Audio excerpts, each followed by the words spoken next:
আসসালামু আলাইকুম, welcome to my shop Shubho computer sales and service centre. আজকে হচ্ছে আমরা প্র্যাকটিক্যালি লাইভ যে আমাদের যে সাপ্লাই রিকোয়ারমেন্ট থাকে আমাদের ডেস্কটপ মাদারবোর্ডে, তো এই জিনিসগুলো আজকে আমরা আপনাদেরকে দেখাবো এবং প্র্যাকটিক্যালি দেখাবো আমাদের মাল্টিমিটার দিয়ে যে একটা ডেস্কটপ যখন নো পাওয়ার থাকে, নো পাওয়ারটা কীভাবে আপনার আমাদের স্ট্যান্ড বাই ভোল্টেজগুলো চেক করতে হয়। How to check stand by voltage desktop no পাওয়ারের ক্ষেত্রে। তো এখন আমার সামনে যিনি আছেন একজন স্টুডেন্ট, উনি আমাকে চেক করে দেখাবেন যে কিভাবে আমরা স্ট্যান্ড বাই ভোল্টেজটা কোথা থেকে বের হয়, কী হয়ে কীভাবে ফ্রন্ট প্যানেলে আসে এবং আমাদের বায়োজের 8 নম্বর পিনে আসে কিনা, আমাদের 12 ভোল্ট জেনারেট হয়েছে কিনা, আমাদের 5 ভোল্ট 3 ভোল্ট জেনারেট হয়েছে কিনা। তো স্ট্যান্ড বাই ভোল্টেজগুলো আমরা আজকে চেক করে দেখাবো। তা আপনি প্রথম দেখেন যে এখানে আমাদের 2টা ভোল্টেজ তৈরি হওয়ার কথা ফার্স্ট টাইম। ভিউয়ার্স, যখন আমরা ডেস্কটপ মাদারবোর্ডগুলোকে আমরা নো পাওয়ারের টেস্ট করব, চেক করব, ট্রেসিং করব, সর্বপ্রথম আমরা কি করব, এই যে আমাদের 24 পিনের শর্টিং চেক করে নেব। কি করব? 24 পিনের ATX 24 পিনের শর্ট আছে কিনা। দেন হচ্ছে আমরা 4 পিন, এই যে 24 পিনের চেক। এখন হচ্ছে আমরা 4 পিন, আমাদের 4 পিনের শর্ট আছে কিনা। কি লাগবে স্যার? তো এখন ইম্পিডেন্স, আমাদের মাল্টিমিটার থাকবে ইম্পিডেন্স থাকবে, সরি ডায়োড মোডে থাকবে। হ্যাঁ, ডায়োড মোড করেন, ডায়োড মোড। এটা না, ডায়োড মোড হচ্ছে এটা এইদিকে আসবে, এটা পুরোটা ঘুরবে, এখানে ঘুরবে, এটা হচ্ছে ডায়োড মোড। হ্যাঁ, আর এখানে একটা চাপ দিলে এটা হচ্ছে ডায়োড মোড। তো আমরা চেক করব 3 ভোল্ট 5 ভোল্ট শর্ট আছে কিনা। ওকে, চেক করেন।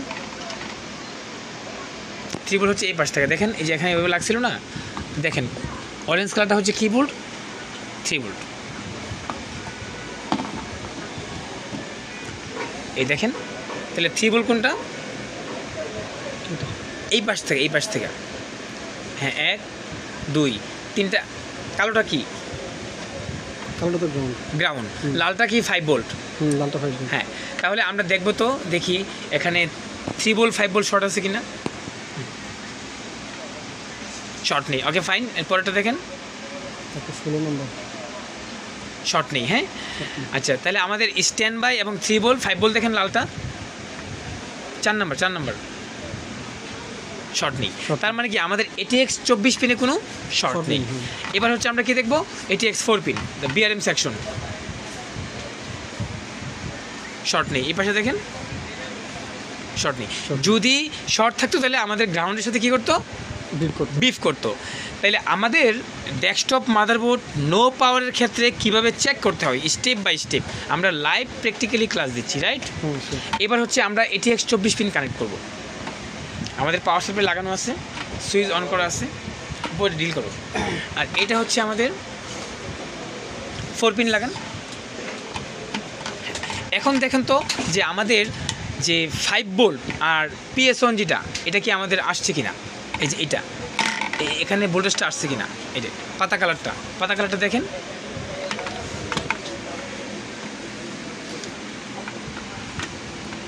ভোল্টেজ রেঞ্জে আনতে হবে, ভোল্টেজ রেঞ্জে আসতে হবে।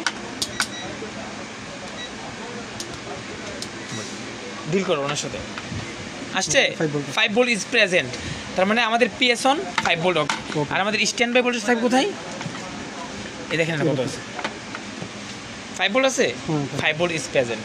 তার মানে আমাদের 5 ভোল্ট আর PS1 আর 5 volt present, right? Okay fine. এরপরে দেখবো আমরা, এরপরে এই যে আমাদের স্ট্যান্ড বাই 5 ভোল্ট থেকে আমাদের একটা রেনার রেগুলেটর হয়ে আমাদের ফ্রন্ট প্যানেলে 3.3 ভোল্ট আছে, রাইট? তো এটা কোথায় দেখেন তো, এই যে আমাদের রেগুলেটরটা। তাহলে এটা কি সোর্স দিয়ে ঢুকবে, ড্রেন দিয়ে বেরোবে। দেখেন তো সোর্সে 5 ভোল্ট আছে কিনা। Yes, 5 volt. Okay fine. আবার ড্রেনে 3.3। তার মানে আমাদের রেগুলেটর ভালো আছে, রাইট? এবার আমাদের 3.3 আসছে কিনা ফ্রন্ট প্যানেলে। ইয়েস, 3.3 আসছে। তার মানে একটা ডেস্কটপ মাদারবোর্ড নো পাওয়ারের ক্ষেত্রে এরকম যদি আপনি স্টেপ বাই স্টেপ চেক করেন, আপনার রেজাল্ট বের হয়ে যাবে। কারণ আমার যেহেতু ফ্রন্ট প্যানেলে 3.3 চলে আসছে, তখন আমরা এটাকে ট্রিগার করতে পারবো, রাইট? হ্যাঁ, আচ্ছা। এরপরে হচ্ছে আমাদের বেসিক যে রিকোয়ারমেন্ট, এরপরে রিকোয়ারমেন্টগুলো হচ্ছে যারা আপনারা হচ্ছে কোর্স করতে চাচ্ছেন, আমাদের Shubho computer sales and service centre, ECS computer city multiplan centre, level 2 222 number shop আমাদের।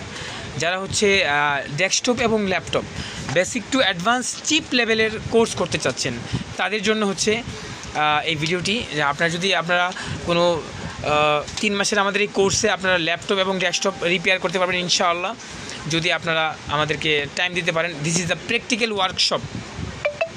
বাংলাদেশে আমরা প্র্যাকটিক্যাল কাজ শিখিয়ে থাকি, আমরা থিওরিক্যাল ক্লাস দেই, বাট থিওরিক্যাল ক্লাসে কিন্তু সব ধরনের ক্লাস আপনারা হয়তো ভুলে যাবেন, মনে রাখতে পারবেন না। যদি আপনি প্র্যাকটিক্যাল ক্লাস করেন, প্র্যাকটিক্যাল প্রবলেমগুলো ফেস করে করে যদি আপনি বোর্ডগুলো রিপেয়ার করতে পারেন, তাহলে আপনার জন্য ফিউচারে অনেক ভালো রেজাল্ট হবে, আপনার এক্সপিরিয়েন্স অনেক তৈরি হবে।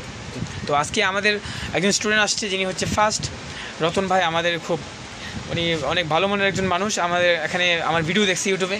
তো আজকে আমরা এই ধরনের আস্তে আস্তে শুরু থেকে একদম বেসিক থেকে আমরা একদম প্র্যাকটিক্যালি, নট থিওরিক্যাল, একদম প্র্যাকটিক্যালি ভোল্টেজ আমরা মাল্টিমিটারের মাধ্যমে ভোল্টেজ মেপে আমরা তাকে কাজ শেখানোর চেষ্টা করবো ইনশাল্লাহ।